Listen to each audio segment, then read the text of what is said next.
అయోధ్య మరో అద్భుత ఘట్టానికి వేదిక కానుంది. సూర్య భగవానుడు తన వారసుడైన అయోధ్య రాముడి నుదుట మిరుమిట్లు గొలిపే తిలకం దిద్దబోతున్నాడు.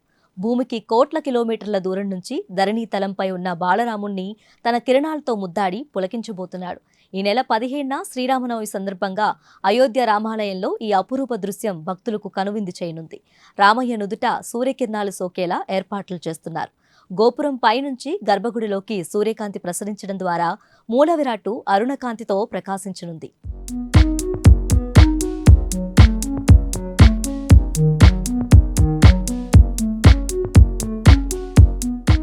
శ్రీరామనవమి రోజున మధ్యాహ్నం 12 గంటలకు సూర్యతిలకం దిద్దాలని ముహూర్తం నిర్ణయించారు.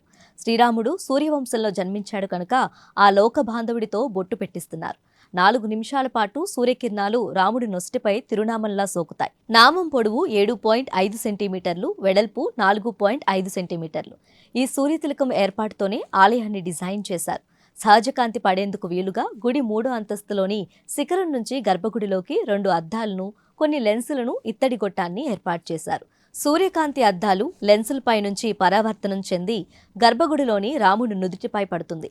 నల్లటి రామయ్య లాలటంపై దగదగా మెరిసే సూర్యకాంతి తిలకం దిద్దినట్లు ప్రసరించి భక్తులకు కనువిందు చేస్తుంది.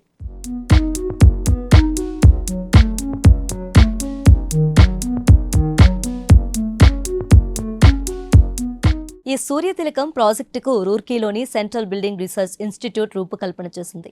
కరెంట్, బ్యాటరీలను వాడకుండా భారతీయ వాస్తు శిల్పశాస్త్రాల ఆధారంగా డిజైన్ చేశారు. వేసవికాలం కనుక సూర్యకాంతి ప్రసారానికి ఇబ్బంది ఉండదు.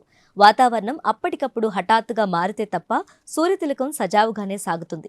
ప్రతి సంవత్సరం శ్రీరామనవమి రోజున సూర్యతిలకం దిద్దిస్తామని, ఈ దృశ్యం 3 నుంచి 7 నిమిషాలు కనిపిస్తుందని ఆలయ ట్రస్ట్ తెలిపింది. సూర్యుడు దేవతల విగ్రహాలను స్పర్శించే ఆలయాలు మన దేశంలో చాలా ఉన్నాయి. శ్రీకాకుళం దగ్గరలోని అరసవిల్లి సూర్యనారాయణ ఆలయంలో ఏడాదికి 2 సార్లు మార్చ్, అక్టోబర్ నెలల్లో సూర్యకిరణాలు మూలవిరాట్ పాదాలకు సోకుతాయి.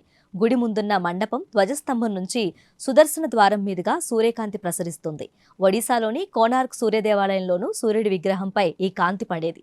గుజరాత్లోని మొదేరా సూర్యదేవాలయంలోనూ మూలవిరాట్టుపై లోకసాక్షి కిరణాలు ప్రసారిస్తాయి. సూర్యుడికి మన దేశంలోనే కాదు, చైనా, జపాన్, ఈజిప్ట్ తదితర దేశాల్లోనూ ఆలయాలున్నాయి. శ్రీరాముడిలో సూర్యుడి అంశం ఉంది కాబట్టి అయోధ్యలోనూ అరుణ తిలకాన్ని దిద్దిస్తున్నామని ఆలయ ట్రస్ట్ తెలిపింది.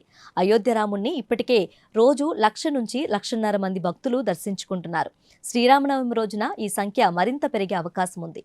ఆలయ ట్రస్ట్ అదనపు వసతి సౌకర్యాలను యుద్ధ ప్రాతిపాదిక కల్పిస్తోంది.